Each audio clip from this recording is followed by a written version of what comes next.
Hello प्यारे बच्चों, मैं हूं आपका भैया ऋषभ सिंह और आप सभी का स्वागत करता हूं आपके अपने YouTube परिवार ऋषि यस क्लासेस पर। और आज के इस वीडियो में हम बात करने वाले हैं बीएससी थर्ड ईयर के 6th सेमेस्टर केमिस्ट्री का जो हमारा पहला पेपर है जिसका नाम ऑर्गेनिक सिंथेसिस बी है। उसके अंतर्गत जो हम अपने यूनिट 4 के बारे में पढ़ रहे थे जिसका नाम कार्बोक्सिलिक एसिड है, उसके अंतर्गत हम बहुत सारे टॉपिक्स पर ऑलरेडी बात कर चुके हैं और उसी के अंतर्गत हम पढ़ रहे थे कि method of preparation of carboxylic acid क्या है। उसी को ही कंटिन्यू करते हुए इस वीडियो में हम इसके कुछ और भी मेथड्स पर बात करेंगे, साथ ही साथ उनके मैकेनिज्म को भी डिस्कस करने वाले हैं। तो चलिए अपने इस वीडियो की शुरुआत करते हैं। लेकिन अगर आप सब इस चैनल पर पहली बार आए होंगे और अपने तैयारी को स्टार्टिंग से बेहतर बनाना चाहते हैं तो जरूर सब्सक्राइब करने के साथ बेल आइकन को ऑल पर सेलेक्ट कर लीजिएगा। और पिछले लेक्चर्स को नहीं देखे हैं तो पूरे प्लेलिस्ट का लिंक आप सभी को डिस्क्रिप्शन में मिल जाएगा।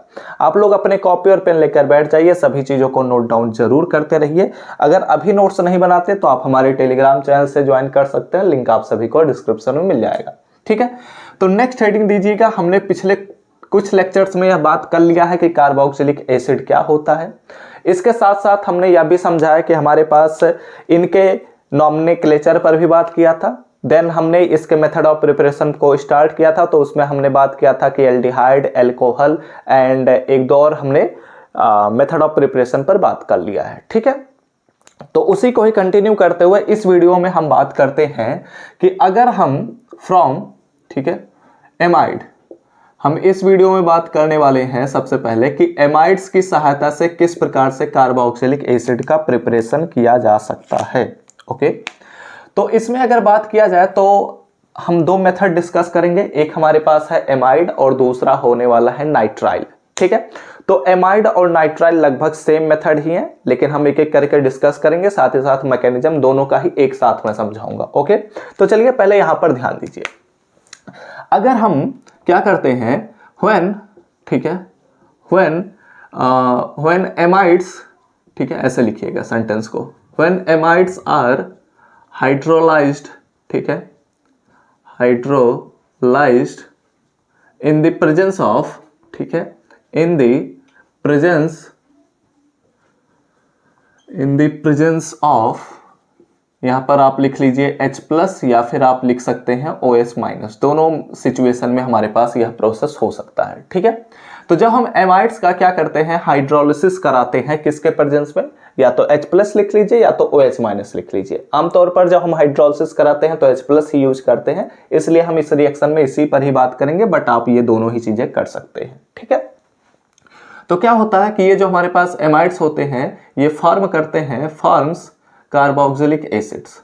ठीक है, ये क्या करते हैं, कार्बोक्सिलिक एसिड्स का प्रिपरेशन करते हैं। ठीक है, तो अभी ये कैसे होता है पूरा प्रोसेस, आइए बात करते हैं। सेंटेंस तो हम रिएक्शन के अकॉर्डिंग बनाते हैं, तो जो भी आपका रिएक्शन होता है उसी के अकॉर्डिंग सेंटेंस को लिख लेते हैं। ठीक है, तो अगर हम एमाइड पर बात करते हैं तो हमारे पास एमाइड जो होता है वह एक ग्रुप होता है, C+O NH2। यह भी हमारे पास क्या है, यह भी हमारे पास कार्बोनिल ग्रुप का ही एक डेरिवेटिव है। जैसे हमने देखा था कि हमारे पास एल्डिहाइड होता है, कीटोन होता है। सिमिलरली हमने इसी चैप्टर के अंतर्गत देख लिया था कि हमारे पास हाइड्रोक्सिल ग्रुप जुड़ गया तो हम कह रहे थे कि हमारे पास कार्बोक्सिलिक एसिड है। वैसे ही अगर हम हाइड्रोक्सिल ग्रुप के बजाय हम NH2 ग्रुप को अगर जोड़ देते हैं तो इस प्रकार के फंक्शनल ग्रुप को हम एमाइड कहने लग जाते हैं। ठीक है, और यहां पर हमारे पास एक एल्किल ग्रुप लग गया है तो इसलिए यह हमारे पास एमाइड कंपाउंड हो गया। ठीक है, अब यहां पर हम बात कर रहे थे कि इसका हम हाइड्रोलिसिस कराएंगे।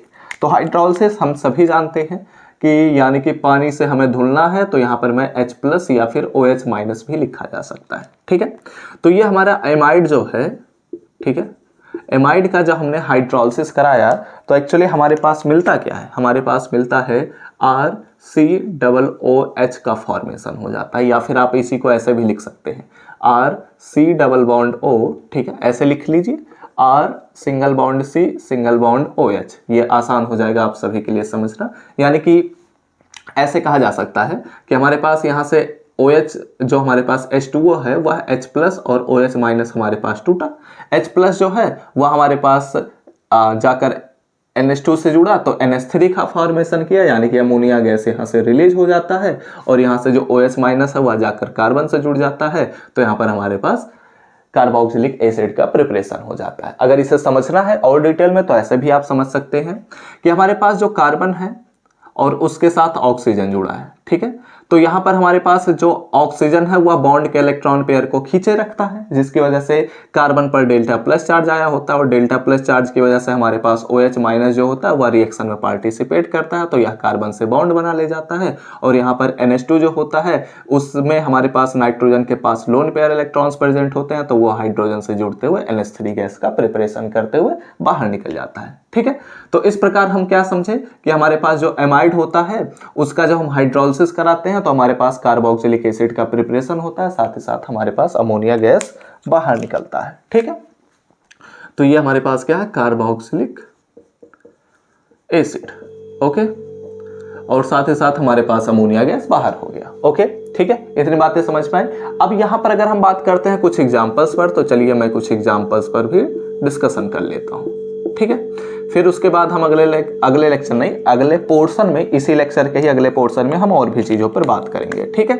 तो पहला एग्जांपल आप ऐसे भी लिख सकते हैं कि हम सपोज कर लेते हैं R की जहां पर हमारे पास है CH3, ठीक है, and C double bond O single bond NH2। ये हमारे पास क्या है, 2 कार्बन है इसलिए एथेन, ठीक है, और यहाँ पर हमारे पास एमाइड है इसलिए इसको हम कहेंगे कि ये हमारे पास है एथेनामाइड, ठीक है, एथेनेमाइड ये हमारे पास है, ठीक है। एथेनेमाइड का जब हम क्या करते हैं, हाइड्रोलिसिस कराते हैं, ओके, तो हमने हाइड्रोलिसिस प्रोसेस स्टार्ट किया और ये हमारे पास H2O/H+ के प्रेजेंस में रिएक्शन हुआ, ठीक है।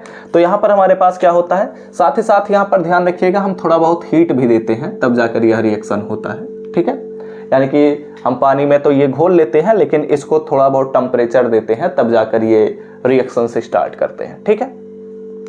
तो ये हमारे पास एथेनेमाइड में हमारे पास NH2 ग्रुप निकला, डायरेक्ट मेथड है, NH2 ग्रुप निकला, OH ग्रुप आकर जुड़ गया, तो यहाँ पर क्या बना, CH3 single bond C double bond O single bond OH, ठीक है। यहाँ से H2O में से OH निकला तो H+ बचा, H+ हमारे पास NH2 पर अटैक किया और NH3 का प्रिपरेशन कर दिया और इस प्रकार हमारे पास अमोनिया गैस बाहर निकल गया, ठीक है। तो इसका भी नाम लिख लीजिए, ये हमारे पास क्या है, एथेनोइक एसिड का प्रिपरेशन हो गया, ठीक है, एथेनोइक एसिड, और इस पर बात करते हैं तो ये अमोनिया गैस फॉर्मेशन हुआ, ठीक है। अगर इसके हम दूसरे मेथड पर बात कर दूसरे एग्जांपल पर बात कर लेते हैं, तो यहाँ पर मैंने एल्किल लिया था, इस बार मैं एरिल ले लेता हूँ, ठीक है। तो यहाँ पर हम एरिल लेते हैं अगर, तो हमारे पास ये बेंजीन रिंग हो गया, ठीक है, और बेंजीन रिंग से हमारे पास कार्बन जुड़ा है, कार्बन से डबल बॉन्ड ऑक्सीजन जुड़ा है, सिंगल बॉन्ड NH2 जुड़ा है, बेंजामाइड, इसको हम क्या कहेंगे, बेंजामाइड, ठीक है, बेंजीन प्लस एमाइड, बेंजामाइड, ठीक। तो अब यहां पर क्या हो गया, इसका हम फिर से हाइड्रोलिसिस ही कराएंगे। तो ये मैंने किया हाइड्रोलिसिस, ये मैंने पानी में इसको घोल दिया और जैसे ही हम इसको पानी में घोलते हैं साथ ही साथ इसको हीट करते हैं तो ये क्या करता है, ये तुरंत ही NH2 ग्रुप को रिप्लेस करता है और ये हमारे पास बेंजीन रिंग, यहाँ पर हमारे पास कार्बन, इससे ऑक्सीजन एंड इससे हमारे पास OH बन जाता है, प्लस हमारे पास अमोनिया गैस बाहर निकल जाता है, ठीक है। तो इस प्रकार हमारे पास क्या बचा, ये हमारे पास है बेंजामाइड, ठीक है, बेंजामाइड, और ये हमारे पास क्या है, ये हमारे पास है बेंजोइक एसिड, ठीक है। Are you getting my point, समझ गए होंगे ना। ये तो बहुत ही आसान सी चीजें थी, कुछ ऐसा नहीं था जो आप लोग ना समझ पाए होंगे। अगर मैं इसी को थोड़ा डिफिकल्ट बनाता तो आप लोग शायद ना समझ पाए होते, लेकिन मैंने इस ग्रुप को पूरा एक्सपेंड करते हुए लिखा है और बताया आप सभी को कि यहाँ पर OH ग्रुप क्यों जुड़ रहा है, ठीक है। साथ ही साथ मैकेनिज्म में मैं समझाऊंगा फिर डिटेल में कि कैसे कैसे पूरा प्रोसेस हो रहा है स्टेप बाय स्टेप, ठीक है। लेकिन आप लोग क्या करिए, पहले तो इन चीजों का स्क्रीनशॉट लीजिए, देन हम अपने अगले मेथड ऑफ प्रिपरेशन पर बात करते हैं। ये हमने बात किया कि अगर हम एमाइड से रिएक्शन कराते हैं तब क्या होता है, ठीक है। अब चलिए हम बात करते हैं कि अगर हम नाइट्राइल से रिएक्शन कराते हैं तो क्या होता है। ध्यान रखिएगा, ये पहले ये वाला रिएक्शन ध्यान रखिएगा, ठीक है, क्योंकि अभी अगले रिएक्शन में हम इसी पर फिर से बात करने वाले हैं, ठीक है। तो स्क्रीनशॉट हो चुका है ना, ऐसा तो कोई बच्चा नहीं ना कि नहीं लिया स्क्रीनशॉट। अगर नहीं लिए हैं तो फटाफट से लीजिए, without wasting our time, take the screenshot now, okay. मैं इरेज कर दिया, ठीक है, छाप चुके होंगे, ठीक है, चलिए अब बात करते हैं एक एक करते हुए। ठीक है, अब यहाँ पर हम साइनाइड से बात कर लेते हैं कि अगर हम साइनाइड कहूँ, नाइट्राइल कहूँ, बात एक ही है। ठीक है, तो यहाँ पर अब हम उस मेथड पर बात कर लेते हैं। वहाँ पर भी हमारे पास एक्चुअली हाइड्रोलिसिस ही होता है, तो एक एक करते हुए उसे भी डिस्कस कर लेंगे, मैकेनिज्म भी डिस्कस करेंगे। बहुत बड़ा लेक्चर तो ये शायद ना हो, ठीक है, क्योंकि मुझे आज ही ये लेक्चर आपको आज ही प्रोवाइड करना है, तो ये लेक्चर शायद बहुत बड़ा ना हो। ठीक है, लेकिन जितना भी बड़ा होगा सारी चीज़ें हम डिस्कस करने के बाद ही छोड़ेंगे। ठीक है, आइए बात करते हैं अपने अगले मेथड पर। तो फ्रॉम, ये हमारा होने वाला है फ्रॉम नाइट्राइल्स, लिख लीजिए। ठीक है, अगर हम नाइट्राइल्स का यूज करते हैं तब क्या होता है। ठीक है, तो नाइट्राइल्स में ये होता है कि लिखिए कि व्हेन नाइट्राइल्स, ठीक है, आर हाइड्रोलाइज्ड, ठीक है, हाइड्रोलाइज्ड इन द प्रेजेंस, ठीक है, इन the presence of H plus OR OH minus, same sentence होता जा रहा है, मैं जानता हूँ सेम सेंटेंस ही होगा क्योंकि सेम प्रोसेस भी होता है, बस आपको एक स्टेप एक्स्ट्रा बढ़ना रहेगा, तो अभी मैं समझा दूंगा। ठीक है, तो when nitriles are hydrolysed in the presence of H plus और OH माइनस, तो ये एक्चुअली क्या करता है, फॉर्म, यहाँ पर ऐसे लिख लीजिए। ठीक है, फॉर्म्स कार्बोक्सिलिक एसिड। ठीक है, फॉर्म्स कार्बोक्सिलिक एसिड्स। ठीक, तो ये हमारे पास कार्बोक्सिलिक एसिड का प्रिपरेशन करता है। तो अब यहाँ पर एक्चुअली प्रोसेस क्या होता है, सेंटेंस तो सेम है, तो ऐसा सिचुएशन में क्या प्रोसेस भी सेम होता है? नहीं, बस समझना इस बात को, यही तो मैं समझाना चाहता हूँ आप सभी को। अगर हम नाइट्राइल्स के केस पर बात करते हैं तो हमारे पास C ट्रिपल बॉन्ड N, ठीक है, ये हमारे पास साइनो ग्रुप, साइनो ग्रुप से हमारे पास कोई भी एल्किल या एरिल ग्रुप जुड़ा हो सकता है, तो इस वजह से यहां पर हम क्या करते हैं, इसका हम हाइड्रोलिसिस कराते हैं। ठीक है, तो इसे हम एल्किल साइनाइड भी कह सकते हैं, या फिर आप लिख लीजिए सिंपली साइनाइड। ठीक है, साइनाइड लिख लीजिए या फिर नाइट्राइल लिख लीजिए, बात एक ही है। ठीक है, common name cyanide, IPSC name nitrile. ठीक है, इसका हम क्या करते हैं, हाइड्रोलिसिस कराते हैं। तो H प्लस नहीं, यहाँ पर हम लिखेंगे H2O/H+। आप H2O/H+ के बजाय आप ये भी लिख सकते हैं H3O+। ठीक है, बात एक ही है। तो अब यहाँ पर क्या होता है, जब इसका हम हाइड्रोलिसिस कराते हैं तो वन स्टेप रिएक्शन पर बात करते हैं, तो ये हमारे पास हाइड्रोलिसिस होने के बाद ये बन जाता है RCOOH के फॉर्म में, एंड प्लस यहाँ पर नाइट्रोजन का क्या होता है अभी यहाँ पर हम डिस्कस नहीं करेंगे। एक्चुअली यहाँ पर नाइट्रोजन फिर से अमोनिया गैस ही बनाते हुए बाहर निकलता है। ठीक है, चलो मैं डिस्कस कर लिया। ठीक है, तो यहाँ पर हमारे पास जो साइनाइड या नाइट्राइल है वह हाइड्रोलिसिस होते हुए कार्बोक्सिलिक एसिड का प्रिपरेशन करता है। ठीक है, कार्बोक्सिलिक एसिड का प्रिपरेशन करता है, बट ये जो हमारे पास स्टेप होता है ये 2 स्टेप में रिएक्शन होता है। ठीक है, ध्यान रखिएगा बच्चों कि जो हमारे पास ये नाइट्राइल या साइनाइड से जब हम कार्बोक्सिलिक एसिड का प्रिपरेशन कराते हैं तो यहाँ पर एक्चुअली 2 स्टेप में रिएक्शन होता है। क्या क्या होता है पहले समझते हुए चलिएगा। ठीक है, पहले स्टेप में ये होता है कि जब हम अपने साइनाइड का, ठीक है, फर्स्ट स्टेप में क्या कराते हैं, हाइड्रोलिसिस कराते हैं। ठीक है, तो यहां पर हमारे पास क्या होता है, ये हाइड्रोलिसिस होने की वजह से ये पहले प्रिपरेशन करता है RC double bond O single bond NH2 का प्रिपरेशन करता है। ठीक है, ये पहला स्टेप होता है, यानी कि हमारे पास पहले साइनाइड से हम बनाते हैं एमाइड। मैंने अभी एमाइड से कैसे कार्बोक्सिलिक एसिड बनाया जाता है मैंने डिस्कस किया है। तो साइनाइड से हम सबसे पहले बनाते हैं एमाइड, और एमाइड का हम अगेन हाइड्रोलिसिस ही कराते हैं।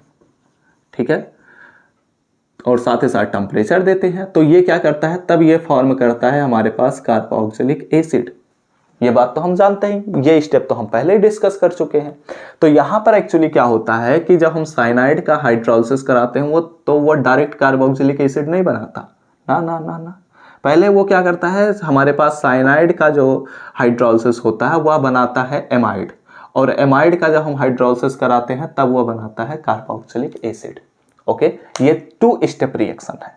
ठीक है, यहाँ पर अभी मैं मैकेनिज्म समझाऊंगा कि यहाँ से यहाँ तक कैसे रिएक्शन होता है, फिर यहाँ से यहाँ तक कैसे रिएक्शन होता है, ये सारी चीजें मैं समझाऊंगा। ठीक है, तो एक्चुअली आप चाहें तो या तो ये लिख लीजिए रिएक्शन को, या तो ये लिख लीजिए, बात एक ही है। यहाँ पर ये 1 स्टेप रिएक्शन है, ये 2 स्टेप रिएक्शन है, तो मैं OR करते हुए यहाँ पर इस रिएक्शन को भी छोड़ देता हूँ। ठीक है, यहाँ पर आप बस नाम लिख लीजिए कि ये हमारे पास है साइनाइड, या नाइट्राइल लिख लीजिए, ये हमारे पास है एमाइड, और ये हमारे पास क्या है, कार्बोक्सिलिक एसिड।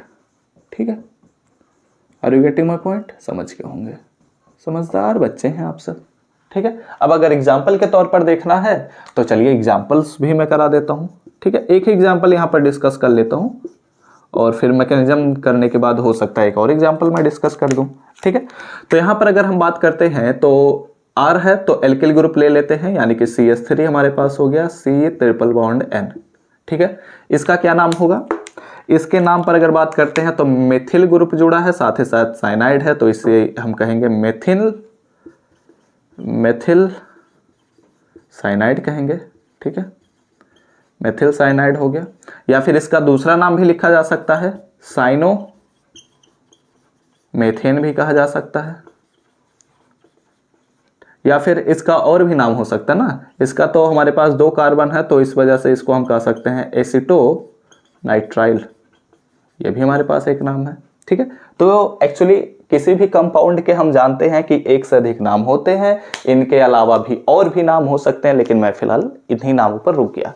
ठीक है, क्योंकि बहुत ज़्यादा चीज़ों को डिस्कस करने की कोई नीड नहीं रह गई है। ठीक है, क्योंकि हम ये सारी चीज़ें ऑलरेडी जानते भी हैं। ओके, ठीक है, चलिए अब हम क्या करते हैं, इसका हमने हाइड्रोलिसिस किया, तो जब हम इसका हाइड्रोलिसिस करते हैं तो हमारे पास क्या बनता है, यहाँ पर अगर बात किया जाए तो ध्यान रखिएगा, कार्बन नाइट्रोजन, कार्बन से डबल बॉन्ड ऑक्सीजन जुड़ेगा। डायरेक्ट मेथड सुनिए, कार्बन से ऑक्सीजन जोड़िए, नाइट्रोजन से 2 हाइड्रोजन जोड़िए, यानी कि एक H2O मॉलिक्यूल पार्टिसिपेट किया तो उसका ऑक्सीजन जो है वो कार्बन से जाकर जुड़ेगा, दोनों हाइड्रोजन जो है वो नाइट्रोजन से जोड़ दीजिए।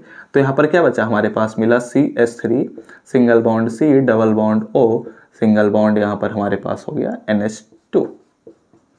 ठीक, देन यहाँ पर हम इसका अगेन हाइड्रोलिसिस ही कराएंगे, तो H3O प्लस डेल्टा बनेगा क्या, यहाँ पर हमारे पास NH2 ग्रुप को छोड़िए और यहाँ पर बचेगा क्या, R नहीं बल्कि यहाँ पर CH3 C double bond O single bond OH and plus हमारे पास यहाँ पर अमोनिया गैस रिलीज हो जाएगा। ठीक है, तो पता नहीं साइड में आएगा या नहीं, यहाँ पर मैं नीचे लिख देता हूँ। ठीक है, नाम तो आप सभी लोग समझ गए होंगे कि क्या क्या नाम होगा। ये हमारे पास मेथिल साइनाइड है, या फिर साइनोमेथेन है, या फिर एसिटोनाइट्राइल है। इसकी सहायता से हमने प्रिपरेशन किया है एथेनामाइड का। ठीक है, नाम तो मैंने ऑलरेडी बताया है इसका। इसके बारे में भी हम जानते हैं कि ये हमारे पास है एथनोइक एसिड, तो आप अगर नाम लिखना चाहें तो लिख लीजिए। ठीक है, अदरवाइज तो आप लोग समझ गए होंगे। ठीक है, तो ये हमारे पास पूरा प्रोसेस होता है, और ये मैंने केवल एक एग्जाम्पल दिखाया, आप सभी लोग दूसरा एग्जाम्पल खुद से भी लिख सकते हैं, क्योंकि मैंने दूसरा एग्जाम्पल का आधा पोर्शन तो करा ही दिया है। ठीक है, आधा पोर्शन यहाँ पर हमें बेंजोनाइट्राइल का उपयोग करना रहेगा। ठीक है, तो आप लोग क्या करिए, फटाफट से स्क्रीनशॉट लीजिए। हमने इसके रिएक्शन पर तो बात कर लिया, अब चलिए इसके मैकेनिज्म पर हमें बात करने की जरूरत है। ठीक है, तो take the screenshot now. Okay, हो गया स्क्रीनशॉट, अभी से मैं रेज कर रहा हूँ। ठीक है, चलिए अब इसके मैकेनिज्म पर बात करते हैं कि एक्चुअली पहले हमारे पास साइनाइड से नाइट्राइल से कैसे एमाइड बनता है, और फिर उसके बाद हम बात करेंगे कि हमारे पास कार्बोक्सिलिक एसिड कैसे बनता है। ठीक है, देन हमारा ये लेक्चर हो जाएगा कंप्लीट, लेकिन इसका मैकेनिज्म पूछ लिया जाता है, इसलिए मैकेनिज्म पर डिस्कशन करना जरूरी है। ओके, ठीक है, आइए बात करते हैं। ये हो गया हमारा इरेज, छाप तो चुके ही होंगे आप लोग, छापने में तो मास्टर ही है ना। ठीक है, अच्छी बात है, नोट डाउन करना जरूरी है, तभी तो आप रिवीजन करेंगे। ठीक है, रिवीजन करना, रिवीजन नहीं छोड़ना है। ठीक है, रिवीजन छोड़ेंगे नंबर कट जाएगा, रिवीजन नहीं छोड़ना। ओके, आइए बात करते हैं इसके मैकेनिज्म पर। तो मैकेनिज्म में क्या होता है, कैसे होता है, बहुत सारे स्टेप्स होते हैं, कंफ्यूज नहीं होना, एक एक करके सभी स्टेप्स पर हम बात करेंगे। ठीक है, सभी स्टेप्स को एक साथ ही लिखेंगे, तो ये भी बात ध्यान रखना। अगर यहाँ पर हम बात करते हैं, ठीक है, तो हमारे पास ये है नाइट्राइल। ठीक है, यहाँ पर हमारे पास जब हाइड्रोलिसिस किया जाता है तो H+ रिएक्शन में पार्टिसिपेट करता है। आप H+ के साथ कर सकते हैं, OH- के साथ कर सकते हैं, ठीक है। मैं फिलहाल H+ के साथ चल रहा हूँ, ओके। तो इसका जब हम H+ के साथ रिएक्शन कराते हैं तो होता क्या है, ध्यान दीजिएगा। अगर यहाँ पर बात करते हैं तो नाइट्रोजन के पास एक लोन पेयर इलेक्ट्रॉन प्रेजेंट होता है, H+ इलेक्ट्रॉन का भूखा आता है, तो यह क्या करता है, ये दोनों लोन पेयर इलेक्ट्रॉनों को अपनी तरफ अट्रैक्ट करता है, ठीक है। यानी कि हमारे पास जो हाइड्रोजन है वो तुरंत ही नाइट्रोजन से जुड़ने की कोशिश करेगा। तो यहाँ पर नाइट्रोजन 3 बॉन्ड के साथ जुड़ा ही है और यहाँ पर नाइट्रोजन हाइड्रोजन से भी जुड़ जाता है। तो अब यह जो अपने दोनों लोन पेयर इलेक्ट्रॉनों को डोनेट किया तो इसकी वजह से इस पर प्लस चार्ज आ जाएगा, और यह अपने प्लस चार्ज को हटाने के लिए क्या करेगा, या कार्बन से तुरंत, जैसे ये 2 पाई बॉन्ड जुड़े हुए हैं तो 1 पाई बॉन्ड से अपने इलेक्ट्रॉनों को फिर से खींचना शुरू कर देगा, क्योंकि उसके 2 इलेक्ट्रॉन यहीं से खींच लेगा, जिसकी वजह से क्या होगा, नाइट्रोजन जो लोन पेयर डोनेट किया था वह अब बॉन्ड पेयर से लोन पेयर के लिए पोजीशन बना ले जाएगा, ठीक है। तो इस प्रकार यहां पर क्या मिला हमारे पास, यहां पर तो हमारे पास मिलेगा RC एंड यहां पर डबल बॉन्ड NH हो जाएगा, ठीक है। लेकिन अब अगर बात किया जाए कार्बन पर, तो कार्बन तो 3 ही बॉन्ड बना रहा है, इस वजह से यह जो प्लस चार्ज है वह कार्बन पर शिफ्ट हो जाएगा, ठीक है। अब क्या होता है, होता यह है कि यहां पर हमारे पास वाटर मॉलिक्यूल अब पार्टिसिपेट करता है रिएक्शन में, ठीक है। पहले H+ जो आया यानी कि एसिडिक प्रोटॉन जो हमारे पास आया वो रिएक्शन को पहले एक्टिवेट किया, और जब वो एक्टिवेट होता है तब फिर वाटर मॉलिक्यूल रिएक्शन में पार्टिसिपेट करता है। अब ये मैंने इसी के नीचे क्यों लिखा है, इसके बारे में भी बात कर लिया जाए, क्योंकि हम जानते हैं कि हमारे पास जो कार्बन होता है इसके पास 2 लोन पेयर इलेक्ट्रॉन्स प्रेजेंट होते हैं, ठीक है। तो एक लोन पेयर के साथ यह कार्बन तुरंत ही बॉन्ड बनाना शुरू कर देता है, इस वजह से मैंने इसके जस्ट नीचे लिखा है, ठीक है। तो यहां से क्या करता है, यह कार्बन इस ऑक्सीजन से बॉन्ड बनाने के लिए तैयार हो जाता है। तो यहां पर हमारे पास RC डबल बॉन्ड NH, ठीक है, एंड सिंगल बॉन्ड ऑक्सीजन, इससे हमारे पास एक हाइड्रोजन इधर जुड़ा है, दूसरा हाइड्रोजन इधर जुड़ा है, ठीक है। अब अगर बात किया जाए तो कार्बन 4 वैलेंसी के साथ अपना मजे में जी रहा है, लेकिन ऑक्सीजन पर बात किया जाए तो तीन सिंगल बॉन्ड्स प्रेजेंट हैं, जबकि हम जानते हैं कि ऑक्सीजन पर दो सिंगल बॉन्ड्स ही प्रेजेंट हो सकते हैं, ठीक है, क्योंकि ऑक्सीजन 2 ही बॉन्ड बनाता है। तो इस वजह से ऑक्सीजन पर आ जाता है प्लस चार्ज। अब यह अपने प्लस चार्ज को मैनेज करने के लिए क्या करेगा, यह कहता है कि हाइड्रोजन तुम अपने इलेक्ट्रॉनों को मुझे दे दो, तो यहां का जो बॉन्ड पेयर प्रेजेंट है वह ऑक्सीजन अपनी तरफ खींच लेता है, जिसकी वजह से यहां से क्या होता है, हाइड्रोजन जो होता है वह H+ के रूप में बाहर निकलेगा, ठीक है। तो यहां पर H+ के रूप में हाइड्रोजन बाहर निकल गया। अब जब यहां से हाइड्रोजन बाहर निकला तो यहां पर क्या मिला, RC एंड सिंगल बॉन्ड यहां पर OH मिला, देन यहां पर डबल बॉन्ड NH मिला, ठीक है। लेकिन ये H+ जो है ये बहुत ही ढीठ है, ऐसे भी कहा जा सकता है, ठीक है, क्योंकि क्या होता है, ये रिएक्शन में से बाहर नहीं निकलता, ये रिएक्शन में फिर से अटैक कर देता है, कहता है कि मुझे अकेले छोड़कर कहाँ जाओगे तुम सब, ठीक है। ये फिर से रिएक्शन में पार्टिसिपेट करता है, और ये फिर क्या करता है, जैसे यहाँ पर H+ आया था तो नाइट्रोजन के पास एक लोन पेयर इलेक्ट्रॉन प्रेजेंट था, सिमिलरली यहाँ पर अभी भी नाइट्रोजन के पास एक लोन पेयर इलेक्ट्रॉन प्रेजेंट है, क्योंकि यहाँ से खींच लिया था यार, ठीक है। तो यहाँ पर फिर से यह हाइड्रोजन उसी नाइट्रोजन के लोन पेयर पर अटैक करता है और यहाँ पर बना लेता है RC single bond OH double bond NH2 का प्रिपरेशन कर लेता है, ठीक है। और इसकी वजह से यहाँ पर नाइट्रोजन पर अगेन प्लस चार्ज आ जाता है। तो जब यह अगेन प्लस चार्ज आएगा तो हम जानते हैं डबल बॉन्ड है तो इसमें एक और पाई बॉन्ड रहेगा और वह पाई बॉन्ड का इलेक्ट्रॉन फिर से नाइट्रोजन अपनी तरफ खींच लेता है, ठीक है। और जब यह ऐसा प्रोसेस करता है तो क्या होता है, ध्यान दीजिएगा, यहाँ पर यही बात होगी कि हमारे पास फिर से यह क्या करेगा, यहाँ पर हमारे पास R single bond C and single bond NH2 बनेगा, ठीक है, एंड यहाँ पर हमारे पास OH रहेगा, ठीक है, यहाँ पर OH रहेगा, okay, O and bond H रहेगा, ठीक है। और इस कार्बन पर क्या आ जाता है, प्लस चार्ज आ जाता है, ठीक है। इतनी बातें तो आपको समझ में आई होंगी, कोई दिक्कत की बात नहीं होनी चाहिए। अब यहाँ पर क्या होता है, ध्यान दीजिएगा, यहाँ पर यह होता है कि यह जो हमारे पास ऑक्सीजन है, ठीक है, यह इस हाइड्रोजन के भी इलेक्ट्रॉनों को अपनी तरफ खींचता है, यानी कि ऐसे समझो, ऐसे समझो, ठीक है। यहां पर कार्बन पर प्लस चार्ज आया, तो यह कार्बन जो है इस ऑक्सीजन पर 2 लोन पेयर इलेक्ट्रॉन्स प्रेजेंट हैं, तो एक लोन पेयर इलेक्ट्रॉन से फिर से कार्बन बॉन्ड बनाने लग जाता है, इसलिए यह जो हाइड्रोजन होता है यह बाहर निकल जाता है H+ के रूप में, ठीक है। तो यहां पर क्या होता है, single bond I mean arrow, and यहां से हमारे पास H+ बाहर निकला, तो बचा क्या, यहां पर हमारे पास बचा RC and double bond O, single bond NH2 हमारे पास मिल गया, ठीक है। क्या हुआ, single bond double bond O, single bond NH2 मिल गया। यानी कि हमने क्या देखा कि हमारे पास जो नाइट्राइल है, ठीक है, जो हमारे पास नाइट्राइल है उससे हमने एमाइड का यहाँ पर प्रिपरेशन कर लिया। अब ये जो एमाइड है, ठीक है, ये एक्चुअली इतने शांत से नहीं बैठ पाता। क्यों?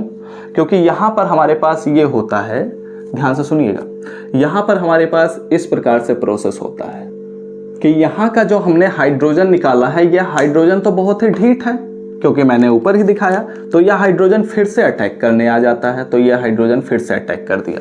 यहाँ पर मैं नीचे नहीं बल्कि ऊपर लिख देता हूँ, ठीक है, क्योंकि जो निकलते हैं, रिलीज होते हैं, उन्हें नीचे लिखाया जाता है, और जो मतलब पार्टिसिपेट करते हैं उन्हें ऊपर दिखाया जाता है एरो के ऊपर, ठीक है, नॉर्मली ऐसे ही किया जाता है। तो ये हाइड्रोजन फिर से यहाँ नाइट्रोजन पर जो लोन पेयर इलेक्ट्रॉन प्रेजेंट है उससे फिर से यह रिएक्शन कर ले जाता है, और यहाँ पर हमारे पास RC single bond NH3 and single bond हमारे पास डबल बॉन्ड ऑक्सीजन हो गया, ठीक है। ये है ना, सही है, 4 बॉन्ड बनाया था ना कार्बन, यहाँ पर भी 4 बॉन्ड बना रहा है, ठीक है। तो अब इसकी वजह से फिर से नाइट्रोजन पर प्लस चार्ज आएगा। नाइट्रोजन तो एकदम परेशान हो चुका है कि यार ये हाइड्रोजन मुझे छोड़कर क्यों नहीं जा रहे हैं, अगेन अगेन अगेन मुझ पर ही अटैक कर रहे हैं। तो अब यह क्या करता है, ये कहता है कि अच्छा चलो यहाँ से छोड़ते ही हैं, यहाँ पर रहेंगे तो हमेशा परेशानी रहेगा, तो इस बॉन्ड पेयर के इलेक्ट्रॉन को भी अपनी तरफ खींच लेता है, ठीक है। तो जब यह यहाँ से खींचता है तो एक्चुअली ये बॉन्ड यहाँ से ब्रेक हो जाएगा, ठीक है। तो जब यह बॉन्ड यहाँ से ब्रेक होता है तो यहाँ पर क्या होता है, यहाँ पर अमोनिया गैस रिलीज हो जाता है, ठीक है। एमाइड से हमने देखा है कि एमाइड से हमारे पास अमोनिया गैस रिलीज होगा, तभी हमारे पास कार्बोक्सिलिक एसिड का प्रिपरेशन होगा, ठीक है। तो यहाँ से अमोनिया गैस हमारा रिलीज हो गया, बचा क्या, यहाँ पर बचा R single bond C double bond O, और इस कार्बन पर आ जाता है प्लस चार्ज, ठीक है। यानी कि ऐसे भी मैं लिख सकता हूँ कि ये हमारे पास हो गया RC डबल बॉन्ड O, और इस कार्बन पर हमारे पास है प्लस चार्ज प्रेजेंट, ठीक है। अब ये क्या करता है, ये रिएक्शन में अगेन हमारे पास अब प्लस चार्ज के साथ है, तो ये इतनी जल्दी से बैलेंस तो होगा नहीं, तो इस वजह से यहाँ पर एक वाटर मॉलिक्यूल फिर से पार्टिसिपेट करता है, ठीक है। तो अब यहाँ पर जो वाटर मॉलिक्यूल है, ऑक्सीजन पर लोन पेयर इलेक्ट्रॉन्स प्रेजेंट है, तो एक लोन पेयर इलेक्ट्रॉन से कार्बन फिर से बॉन्ड बनाता है, तो यहाँ पर हमारे पास बनेगा RC एंड यहाँ पर हमारे पास ऑक्सीजन, इस ऑक्सीजन से हाइड्रोजन, इस ऑक्सीजन से अगेन एक हाइड्रोजन और डबल बॉन्ड ऑक्सीजन, ठीक है। तो ये कार्बन तो हमारे पास 4 बॉन्ड के साथ बैलेंस हो गया, लेकिन ऑक्सीजन पर अगर बात किया जाए तो यह 3 बॉन्ड बना चुका है, जिसकी वजह से यह क्या करता है, इस हाइड्रोजन के बॉन्ड पेयर को खींच लेता है, और जब यह इस हाइड्रोजन के बॉन्ड पेयर को खींचता है तब क्या करेगा, तो यहाँ से H+ बाहर निकलेगा, तो H+ को मैं यहाँ पर दिखा देता हूँ, -H+ बाहर निकल गया, और बचा क्या, तो हमारे पास बचा यहाँ से R single bond C double bond O single bond OH, और इसी को ही तो हम क्या कहते हैं, कार्बोक्सिलिक एसिड। चाहे आप ऐसे लिखिए चाहे आप ऐसे लिख लीजिए, ये हमारे पास क्या है, ये हमारे पास है कार्बोक्सिलिक एसिड, ठीक है।